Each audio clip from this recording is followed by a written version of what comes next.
An alien mothership is fast approaching Earth, and the Justice League goes to check it out. Green Lanterns, John Stewart and Hal Jordan, lead the negotiations when they are suddenly zapped with a weapon that disintegrates them. Batman was behind them when it happened and quickly deployed the backup in the ship. League members Superman, Captain Marvel, Martian Manhunter, and Captain Atom retaliate but are powerless against the enemy who vaporize them, Batman included. With the first line of defense wiped out, Zatara calls Red Tornado, who witnessed the entire thing. Now that their celestial defenses have failed, Red Tornado initiates terrestrial measures. He leaves the young ones at the cave and explains that he needs to join the Justice League to defend the planet from the alien invasion. He explains that the responsibility to save Earth falls upon them should they fail. Aqualad speaks for the team and claims they will be on standby until then. Meanwhile, Iris West Allen reports on live television the League's efforts to protect Central City as multiple alien jets attack random bystanders. She was nearly hit when Flash whisks her to safety. Flash and Zatara help evacuate civilians from the next building, but they are caught off guard and hit by the enemy. As the aliens wipe out everyone in Central City, Cat Grant cuts the feed and focuses on the rescue efforts in Taipei. League members Hawkman, Hawkwoman, Green Arrow, and Black Canary were doing an excellent job at minimizing casualties, but they too got wiped out.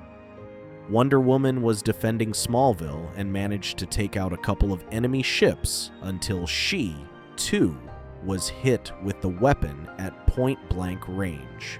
Red Tornado makes his last stand as the alien mothership lands in Smallville.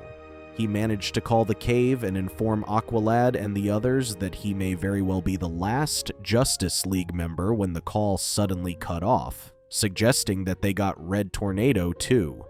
The Justice League gets wiped out, leaving the mission to their students. As Earth's remaining heroes, Superboy wonders why they are still waiting at the base. Aqualad explains that they need a strategy, seeing that Earth's weapons are ineffective against the enemy. Robin checks the satellite imagery to check on the situation when he discovers that the enemy sent a scout ship to Superman's Fortress of Solitude. Robin suspects that the power source must have attracted the aliens' attention. Aqualad suggests attacking this lone ship and using it to attack the enemy. At the Arctic, the team waits while the enemy scout scans the place. Miss Martian comes up from behind and disables the ship's communication and propulsion, to which Artemis fires an arrow to block its vision. With the enemy sealed inside the ship, she gives the signal to Aqualad, who waits underwater. Aqualad then launches an attack from underneath and nearly gets hit, but Wolf and Superboy save him. Robin then analyzes the enemy ship and orders Superboy to detach its cannon with Miss Martian's help. Superboy overlooks the small blasters on board the vessel, which nearly hit him if not for Wolf, who sacrifices himself to push him to safety. Although they feel terrible for losing Wolf, Superboy suggests focusing on the mission. He takes the enemy's cannon, which Miss Martian then attaches to their bioship so they can use it on the enemy. Miss Martian claims she has to remove the ship's camouflage for it to work, when two more enemy ships spot them. Aqualad orders her to fire the weapon, but Miss Martian explains that the ship's weapons systems are offline to incorporate the new cannon, and claims they still need to integrate it.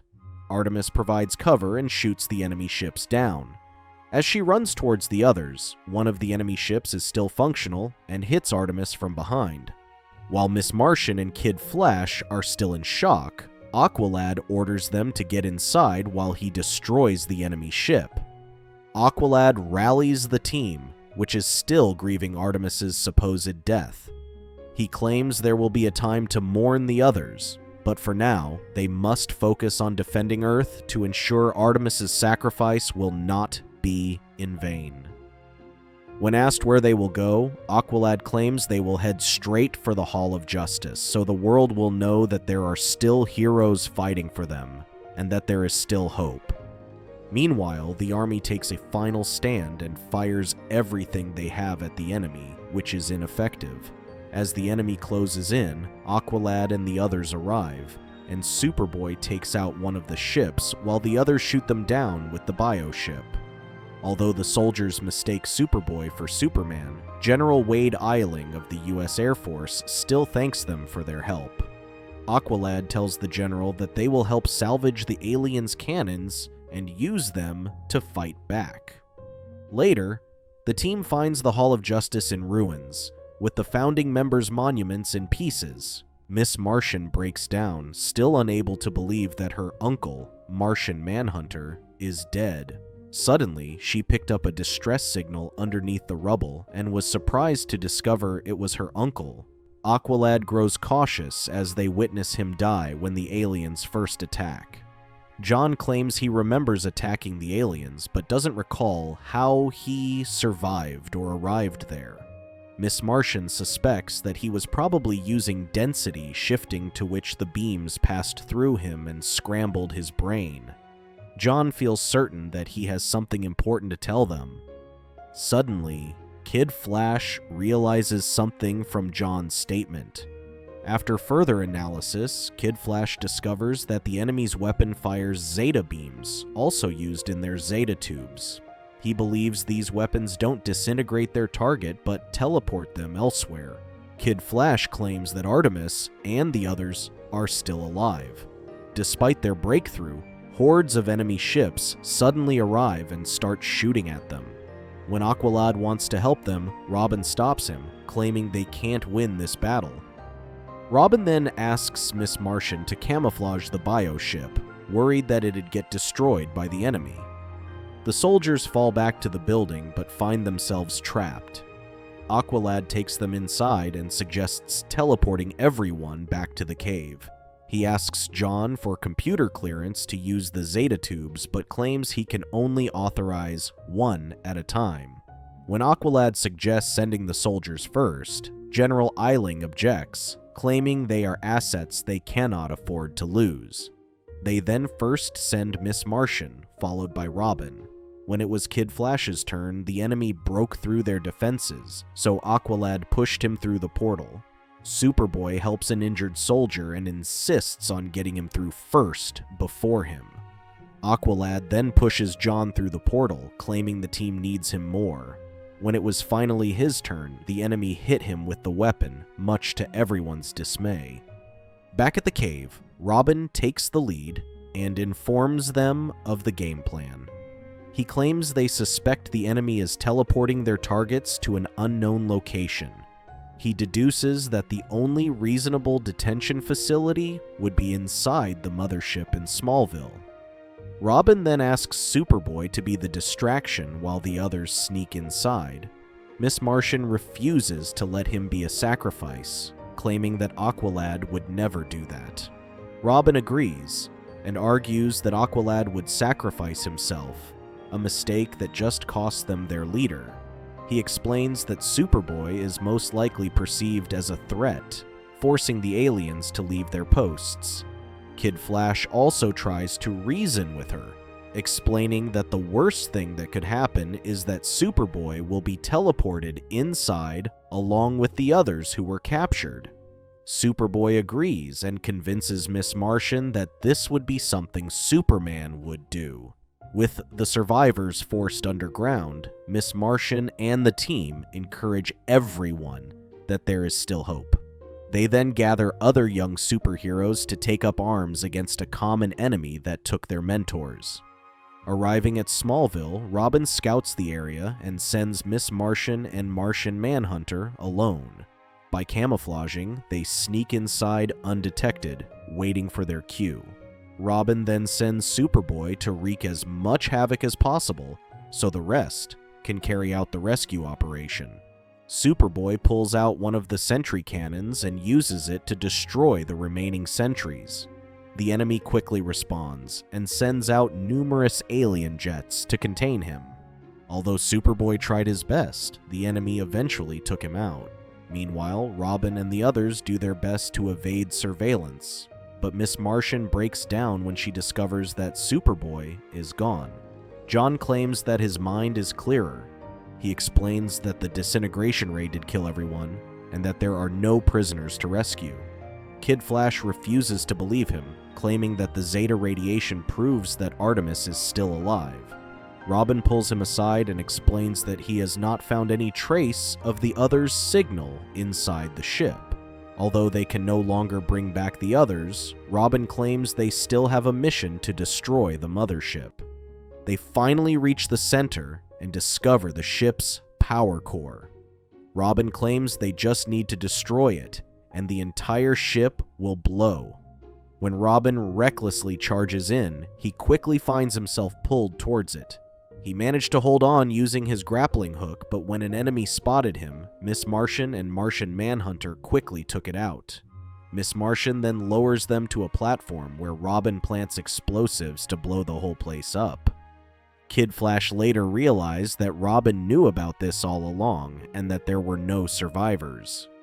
When they try to escape, the blast door closes and traps them inside. With the enemy shooting at them, Robin orders Miss Martian to escape with Martian Manhunter. Realizing that they can't escape, Robin and Kid Flash go out fighting the enemy with only seconds left on the timer. As the whole ship explodes, Miss Martian laments that the price of their victory is too high, having lost all her friends in battle against the enemy. She was horrified to discover that another mothership emerged from nowhere. Miss Martian turns to his uncle and claims that they need to escape. John claims that they need to finish this now, to which he then drives his hand through her chest, killing her. Later, Miss Martian wakes up from what seems to be a nightmare, but is relieved to find the others alive. Batman explains to the others that they underwent a training exercise. Martian Manhunter then uses his powers to link their minds into an artificial reality psychically. Batman claims that they all knew this going in, but what they didn't realize was that this was training for a doomed-to-fail mission. No matter what they accomplished, the simulation was designed to grow worse. Martian Manhunter claims that they were aware that nothing was real, including the deaths of the entire Justice League. He explains that this was why they hardly grieved any losses. They knew deep inside that it wasn't real. Everything was going according to plan, but it all changed when Artemis died. He claims that although Miss Martian knew it wasn't real, her subconscious mind could not make that distinction and forgot it was all an exercise. Her subconscious then took over and made all of them forget too. Hearing it all, Miss Martian feels terrible for what happened. Superboy claims that they should have stopped the simulation. Martian Manhunter explains that they tried, but Miss Martian had a firm grip on the simulation. He claims that even Artemis fell into a coma, convinced that she was already dead. He realized that he needed to take control from within her subconscious mind. Upon entering the simulation, he was quickly overwhelmed by their collective emotion and forgot why he was there. He claims that the deaths of Superboy and Aqualad helped her regain control, but it was only when Robin and Kid Flash got caught in the explosion that his mind cleared enough for him to remember his true purpose. He then shocked Miss Martian out of the exercise before their comas became permanent. Martian Manhunter apologizes to the team for failing to realize that the training exercise could be dangerous. Miss Martian breaks down in tears, still unable to believe what happened, so Captain Marvel steps in and comforts her. After explaining what happened, Martian Manhunter collapses and tells Batman they have sorely underestimated Miss Martian. Although untrained, Martian Manhunter claims she has the strongest telepathic mind and is more powerful than him. Thank you for watching. Check out these other videos, and make sure to subscribe and tap the bell to be notified about our latest videos. See you next time.